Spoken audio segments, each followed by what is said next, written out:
감사합니다. 예.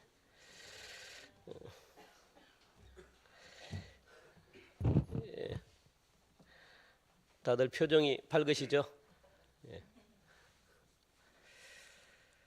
청년이라는 단어를 갖다가 인터넷에 검색을 하면 재작년에도 한번 청년들 이 청년의 주일 때 한번 검색을 한번 해봤는데 올해도 제가 한번 검색을 했더니 작년과 별 다를 게 없습니다. 우리 한번 볼까요? 뭐가 나오는지 보입니까? 검색하니까 뭐가 많이 나와요? 예? 희망, 적금, 뭐 돈에 관련된 것만 나옵니다. 다 적금이에요. 그러니까 이게 몇 년 전부터 참 많이 변했습니다. 그만큼 청년들이 여유가 없다는 거예요. 참 현실적인 문제에 지금 직면해 있는 거죠. 미래가 불투명한 시대를 지금 청년들이 살아갑니다. 앞으로 청년들은 어떻게 될지 몰라요.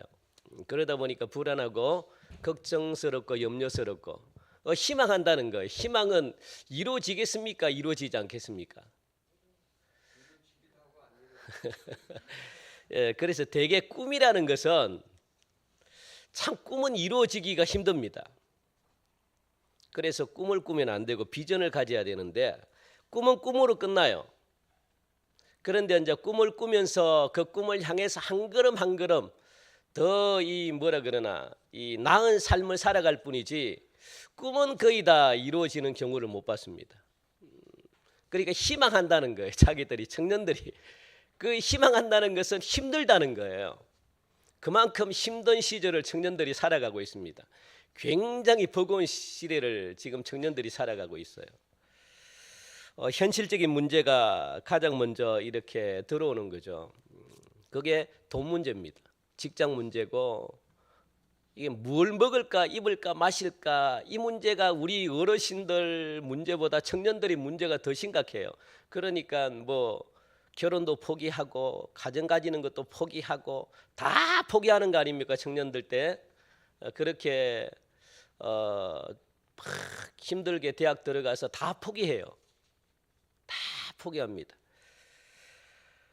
그만큼 인생에 있어 가지고 청년의 시기는요 굉장히 중요한 시기입니다. 이 청년의 시절은 이 청년 때에만 가질 수 있는 그런 특권이기도 한데 또 어떻게 보면은 그게 아픔이기도 합니다. 어떤 계층에서도 가질 수 없는 그런 소중한 기회가 청년들에게만 주어져 있기 때문에 그렇죠. 그래서 청년이라고 하면은 청년들에게만 주어지는 그 단어가 있잖아요. 힘이 있다.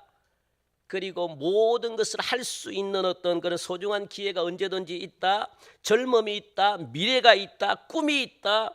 무한한 가능성이 있다. 이게 뭡니까? 청년이에요, 청년. 그리고 인생에 대한 원대한 목표와 꿈과 비전이 나에게는 있다라고 외치는 게 청년이라고요. 그러면서 청년이 꿈꾸는 이 사랑에 대한 어떤 그런 열정도 굉장합니다. 그냥 막 활라선처럼 그냥 이 사랑의 불꽃도 왁 타오릅니다. 그런 시절이 청년입니다. 그래서 무엇이든지 할 수 있을 것 같은 그런 배짱이 청년 시절에는 있어요. 그런데 이게 다 옛말입니다. 옛말. 지금 청년들에게 물어보면은 모르겠습니다. 그런 배짱이 있는지 현실적인 어떤 그런 삶이 힘들어서 그래서 그만큼 청년들은 감수성이 예민하고 감수성이 풍부하고 민감하고 그래서 모두가 저절로 막 이 청년 시절 때는 그냥 연애만 하기만 하면 모두가 시인이 돼가지고 얼마나 좋은 감성이 풍부해서 막 사랑하는 사람 앞에 사랑하는 애인 앞에 전부 다 시인 돼가지고 말이 얼마나 이쁜지 몰라요.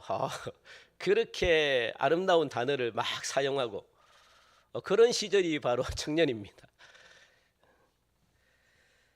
어떻게 보면 그만큼 순박하고 구김살 하나 없는 그런 소중한 시기가 청년이 아닐까 그렇게 생각합니다. 그러나 여러분들 중요한 것은 성경은 이 청년들이 이런 미래와 꿈만 가지고 산다고 해가지고 행복한 것이 아니다라고 분명히 지금 가르쳐주고 있습니다. 그것만으로 안 된다는 거예요. 그래서 젊은 날을 하나님과 함께 하지 못하면은 우리 10절 오늘 본문 10절 말씀 보니까 무엇이라고 이야기했냐? 그런즉 근심이 내 마음에서 떠나게 하며 악이 내 몸에서 물러가게 하라.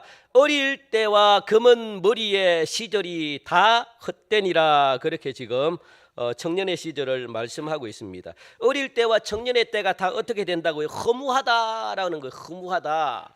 그렇게 오늘 10절에서는 말씀해 주고 있습니다.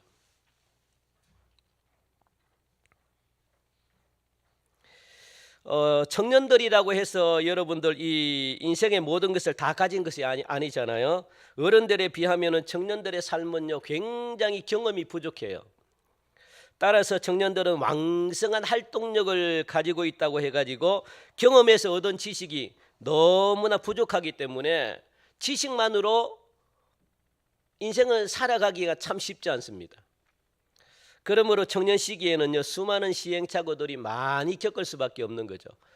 그래서 청년 시절 때는 많이 도전해야 되고 많이 실패도 해봐야 되고 또 시행착오도 많이 겪어보는 게 청년들에게는 어쩌면 긴 인생을 살아가는 데 있어가지고 굉장한 도움이 되는 거죠. 밑거름의 성공의 발판이 될 수가 있습니다. 그래서 청년 시절 때는 무언가 열매를 가지려고 하면 안 되고 많이 도전해야 되고 많이 해봐야 되고 실패도 많이 경험해봐야 되고 그러다 보니까 이게 우리 어르신들처럼 기나긴 인생을 살아가면서 그게 굉장히 힘이 되고 능력이 되는 거죠.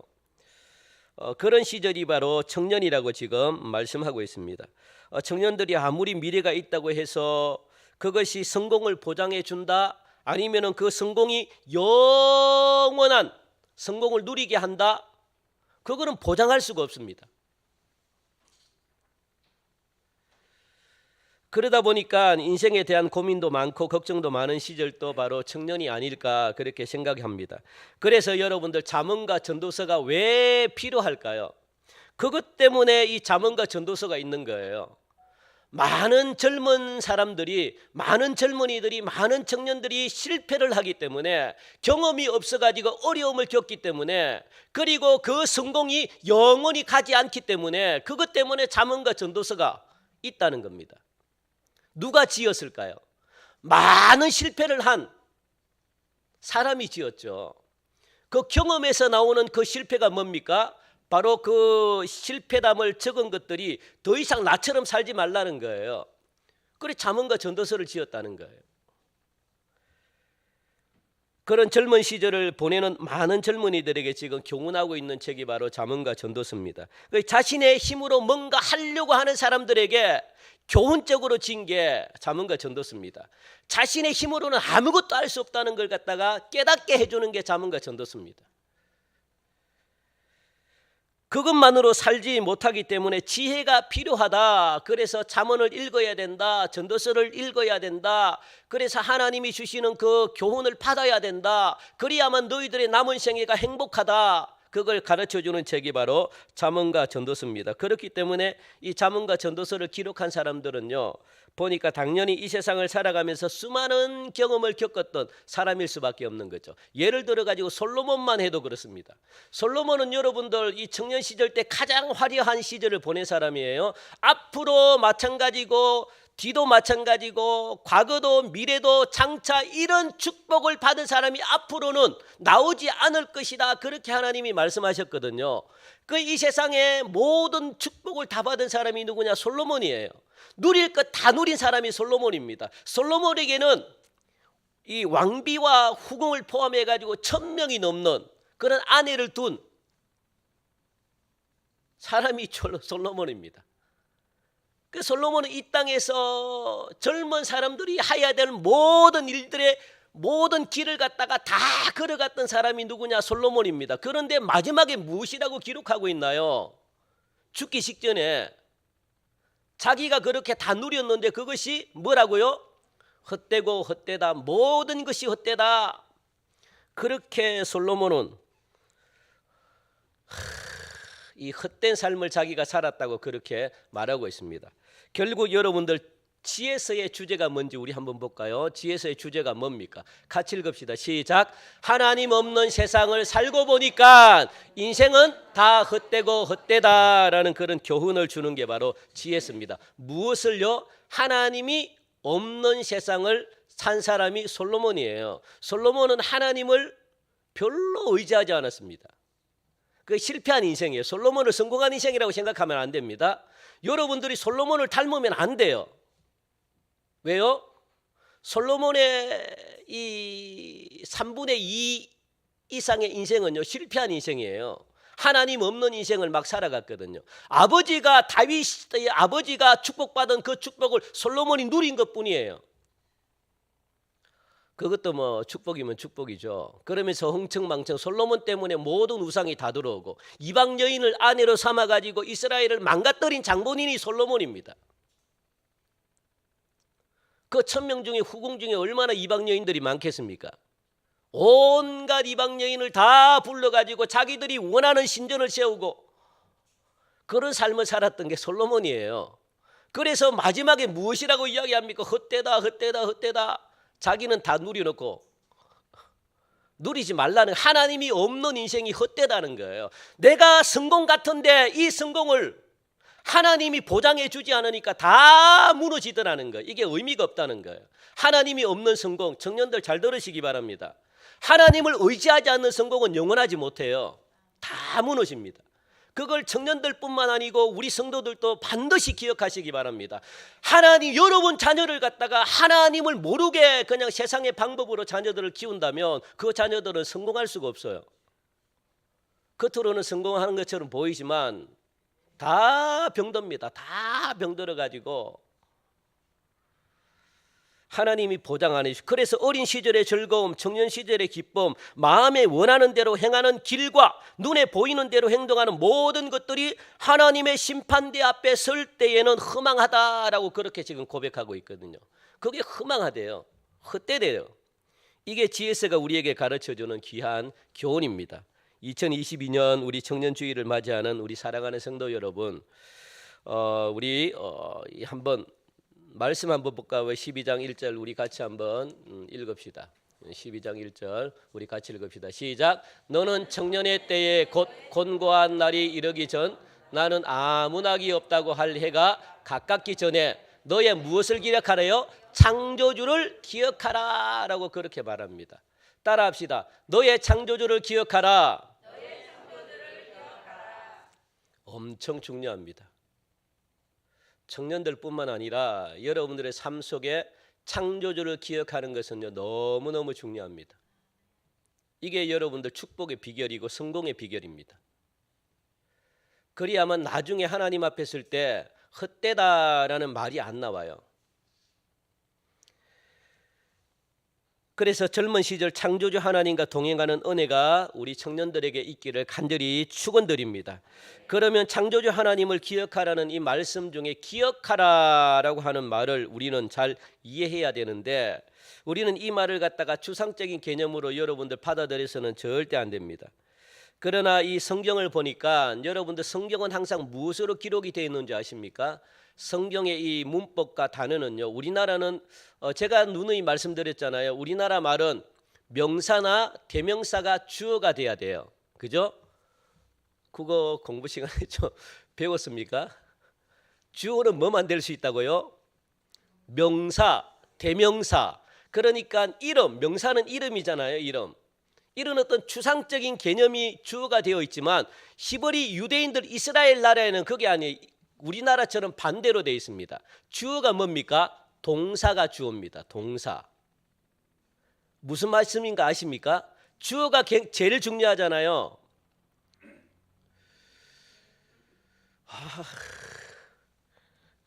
그죠? 우리 다시 한 번 더 우리 중학교 시절 돌아가가지고 주어가 제일 중요합니다. 그런데 우리나라 주어는 추상적인 그런 개념으로 되어 있지만 이스라엘의 주어는요, 무엇이 주어입니까? 동사가 주어예요. 동사가 뭡니까? 움직이는, 행동하는 게 동사거든요. 움직이는 것. 그래서 예를 들면 사랑한다라고 하면요, 이스라엘 나라 사람들은, 우리는 그냥 사랑한다 말로만 끝내지만 이스라엘에는 안 그래요. 사랑한다라고 하면 그 사랑을 무엇으로? 몸으로 보여줘요. 막 가서 안아주든가 아니면 뽀뽀를 한다든가 아니면은 막 어려운 사람들을 도와준다든가, 이게 사랑한다는 개념이에요. 왜? 주어기 때문에. 주어가 동사기 때문에.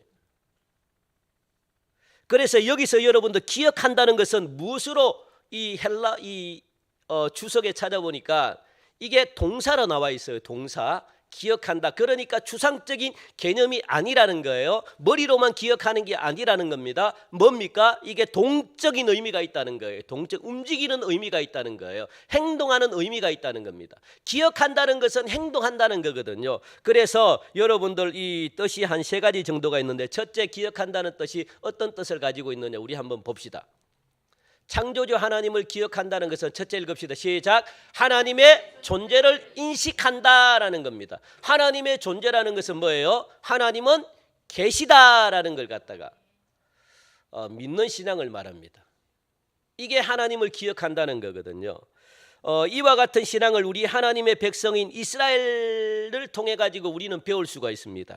하나님께서 왜 이스라엘 백성들을 하나님의 백성으로 그렇게 택했는지는 몰라요. 왜 하나님이 선민이라고 택했는지 그건 알 수가 없는데, 그런데 알 수가 있는 한 가지 근거가 뭐냐? 우리는 하나님의 백성인 이스라엘의 이 역사적인 삶을 통해서 그래서 하나님이 이스라엘 백성들을 택했구나라는 사실을 결과적으로 우리는 알 수가 있어요. 그게 뭐냐? 하나님의 백성인 이스라엘은 하나님의 축복을 관리하는 데 있어 가지고 다른 민족과 달랐습니다. 하나님의 축복이 뭐냐? 이게 그러니까 관리하는 영적인 관리 능력이 이스라엘 백성들에게 있었다는 거예요. 다른 민족은 그걸 느끼지 못했습니다. 그러니까 다른 민족과 다른 게 이 축복의 영적인 원리가 뭐냐? 다른 민족은 하나님이 계시다는 사실을 갖다가 인식을 못했어요. 그런데 이스라엘 백성들은 하나님이 계시다라는 사실, 이 신앙을 갖다가 태어날 때부터 가지고 있었다는 거예요. 하나님이 계십니다. 이게 미국과 우리나라와 다른 거죠. 유럽과 우리나라가 다른 거예요. 유럽은 태어날 때부터 하나님이 계십니다라는 것을 믿는 민족이 유럽입니다. 그런데 우리나라는요, 이게 신앙이 이 기독교가 아니기 때문에 하나님을 이해하는 게 굉장히 힘들어요. 그런데 유럽이나 미국은요 달라요. 그들 자체가 기독교를 국교로 생각하고 날 때부터 하나님이 계십니다라고 믿고 태어났기 때문에, 또 우리나라와 이 공산주의와 사회주의는 또 달라요. 하나님이 없는 나라와 하나님이 있는 나라의 믿음은 달라요. 받아들이는 게 달라요. 그렇기 때문에 여러분들, 이스라엘이라는 이 나라는요, 하나님은 계십니다라고 하는 신앙, 그걸 가지고 이스라엘 백성들은 태어났다는 겁니다. 그러니까 이스라엘 백성들이 하나님이 안 계시다, 하나님이 없다라고 생각한 적이 한 번도 없어요. 하나님은 이미 계십니다라는 이 신앙을 태어날 때부터 가지고 그렇게 태어났다는, 한 번도 의심해 본 적이 없습니다. 하나님의 살아계심에 대해서는요 의심해 본 적이 없어요. 그게 이스라엘 백성들입니다. 그래서 하나님은 이스라엘 백성들을 선민 이스라엘이다 택했다는 거예요. 내 사랑하는 백성이다라고 하나님이 그 나라를 택했다는 거예요. 그래서 하나님은, 그 하나님이 우주를 창조하셨습니다. 우리는 이걸 믿습니다.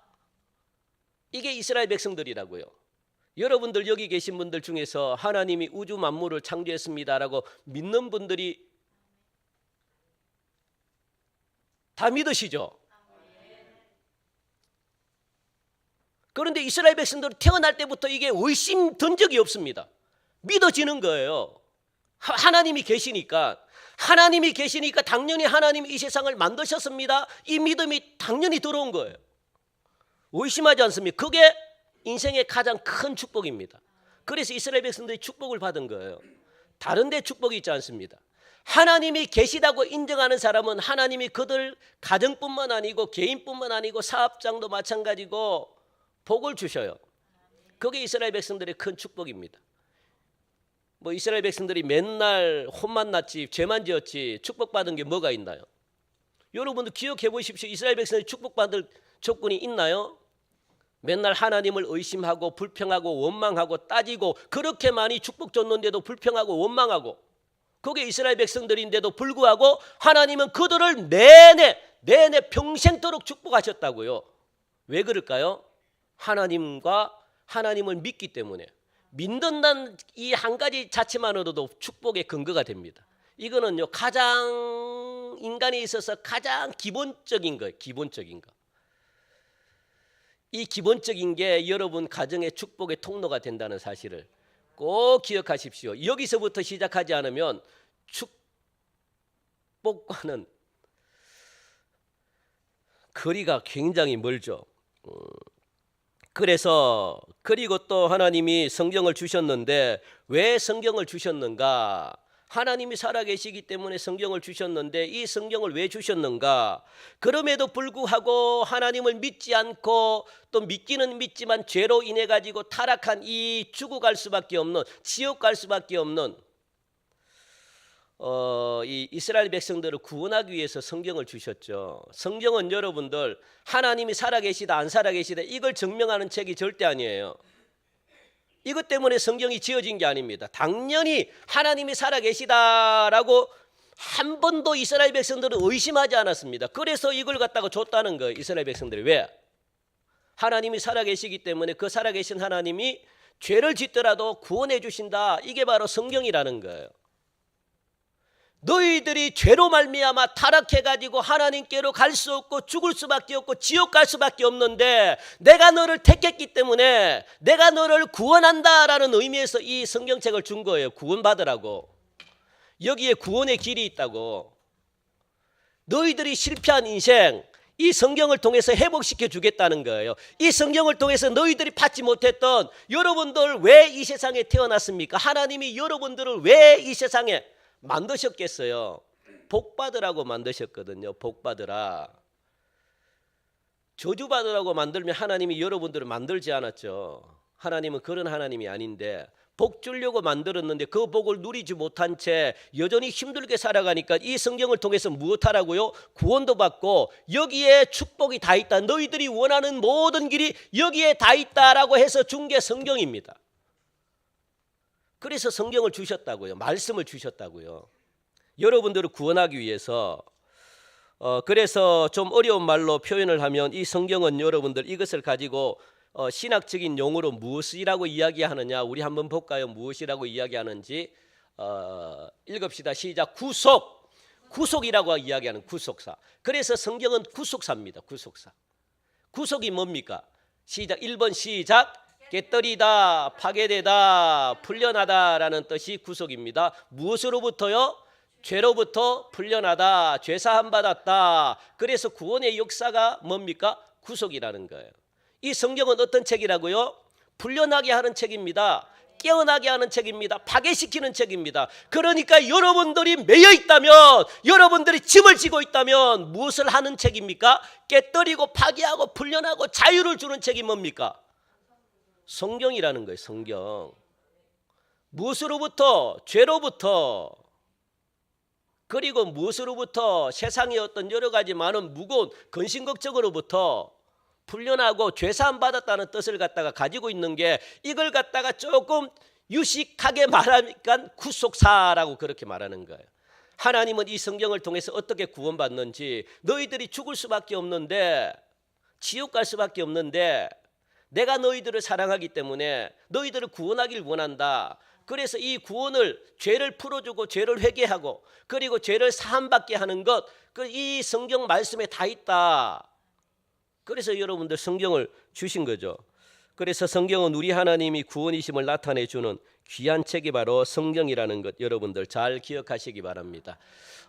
그러나 또 한 가지 여러분들이 기억해야 될 게 있어요. 뭐냐면 하나님은 절대로 머리와 지식으로는 하나님을 알 수 없습니다. 하나님을 이해할 수도 없고요. 하나님을 만날 수도 없어요. 머리로 믿는 게 아닙니다. 머리로 믿으면 하나님을 만날 수가 없어요.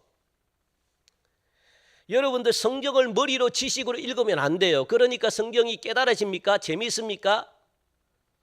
성경을 읽어도 매일 날 그 자리예요. 재미가 없어요. 깨달아지지 않습니다. 성경은 여러분들 머리로 지식으로 읽는다고 해서 그 말씀이 풀리는 게 아니에요. 성경은 무엇으로 지었습니까? 하나님의 감동으로 지었다라고 말합니다. 감동이 뭡니까? 성령께서 풀어주셔야만 성경이 이해가 돼요. 성령님의 역사 없이는 성령을 풀 수가 없습니다. 풀어도 그게 재미가 없어요. 여러분들 해에 많이 하죠. 성경 막 성경 한번 읽어야 되겠다 해가지고 읽는데 재미있습니까? 여러분들의 의지를 가지고는요, 물론 이제 읽어서 이렇게 하나님이 감동은 받겠지만 크게 여러분 와닿는 게 없어요. 왜? 성령의 역사가 없으니까. 그래서 성경은 사사롭게 풀면 안 됩니다. 그래서 하나님을 머리로만 이해하고 지식으로만 알 수 있는 사람은 한 사람도 없어요. 하나님을 어떻게 아느냐? 하나님은 하나님이 주시는 영으로만 알 수 있습니다.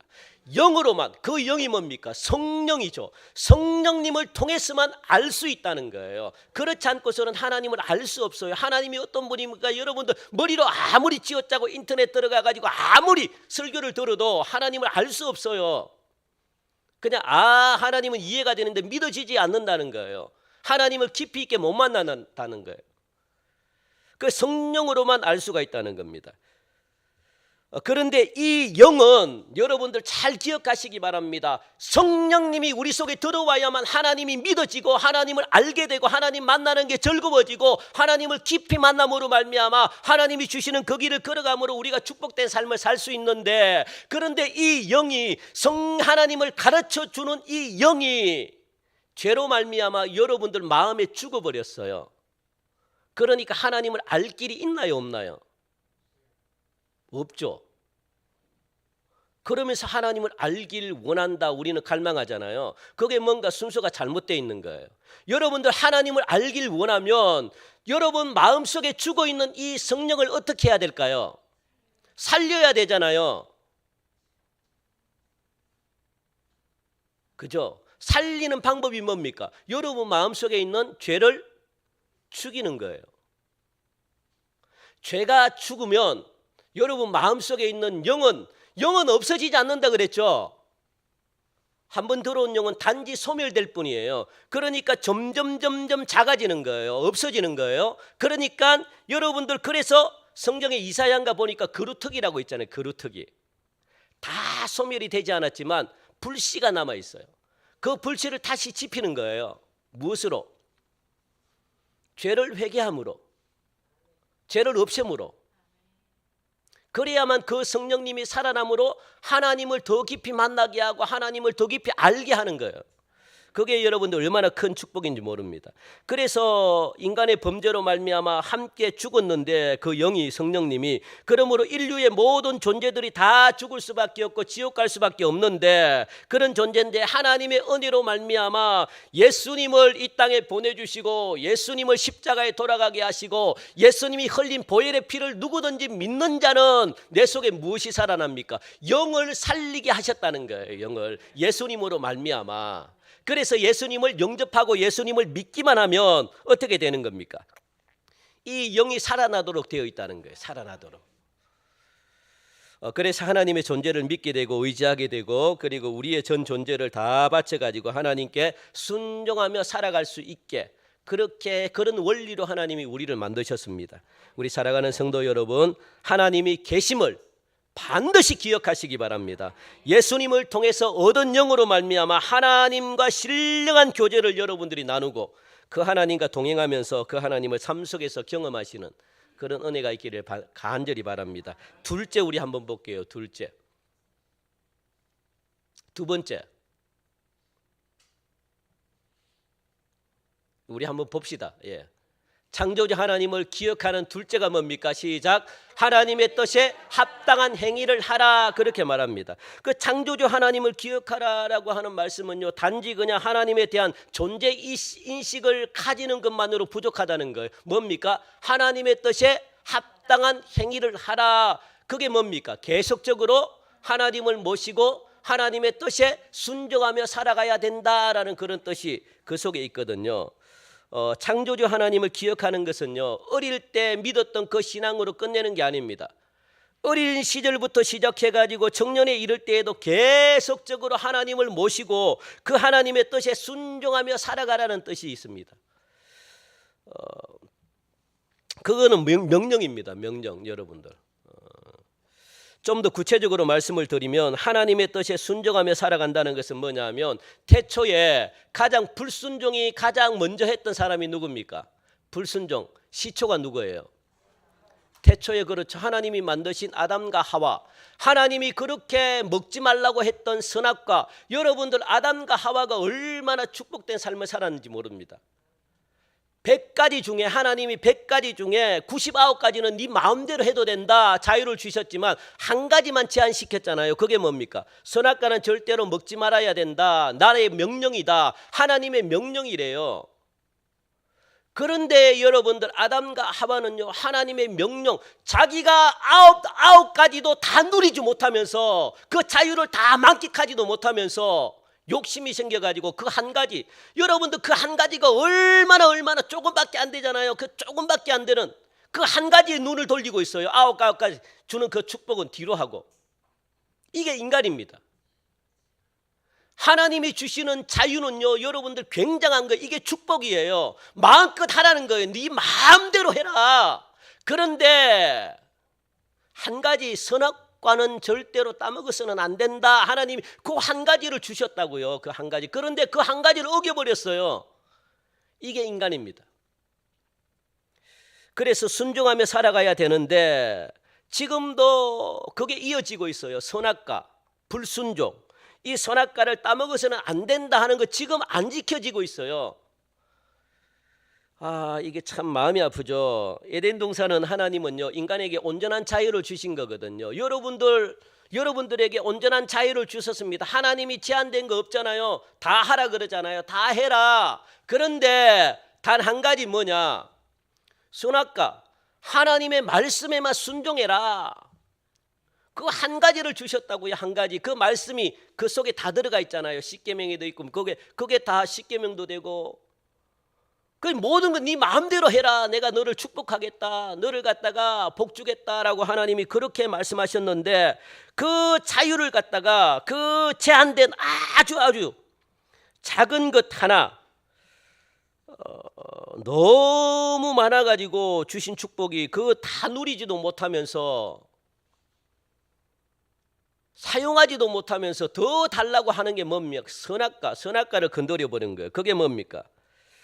하나님의 법을 어겨버린 거예요. 하나님의 법이 구체적으로 뭡니까? 하나님을 사랑하고 인간을 사랑하는 것. 하나님을 사랑하지 않겠다는 거예요. 인간을 사랑하지 않겠다는 거예요. 여러분, 인간이 기본적인 법이 뭡니까? 하나님을 사랑하는 게 인간의 기본 도리인데, 이 기본 도리가 안 되면은 여러분들 인생이 파괴돼요. 망가져요. 여러분, 이 세상에 영적인 원리가 있다 그랬죠. 제가 예전에 금요 철야 시간 때 영적 원리에 대해서 제가 한 10몇 가지를 제가 말씀드렸습니다. 여러분 기억해내셔야 돼요. 그 마찬가지입니다. 영적인 것도 원리가 있지만 이 물질 세계, 우리가 살아가는 이 보이는 이 물질 세계에도 원리가 있어요. 어떤 원리가 있을까요? 우리가 잘 아는 뭡니까? 물이 어디서부터 흘러요? 위에서부터 아래로 흐르죠. 부으면 안 되겠다. 그리고 위에서 아래로 떨어지면 죽나요, 안 죽나요? 죽죠. 그게 원리예요, 원리. 그리고 이 썩은 음식을 먹으면 여러분들이 배탈 나나요, 안 나나요? 배탈 나죠. 썩은 음식을 이게 원리라고요. 이 세상을 살아가는 원리예요. 이거 먹으면 안 된다는 것 알고 있습니다. 나는 죽지 않아 해가지고 어린아기가 10층에서 떨어지는 거 슈퍼맨이 될 것이다 하고 떨어지면 죽어요. 그게 원리입니다. 이 세상의 원리도 지키지 않으면 죽는데 하나님의 나라 영적인 원리도 지키지 않으면 죽어요. 그게 영적인 원리의 기본이 뭡니까? 하나님의 말씀에 순종하는 거예요. 하나님을 사랑하는 거라고요. 왜? 하나님이 그렇게 만들었으니까.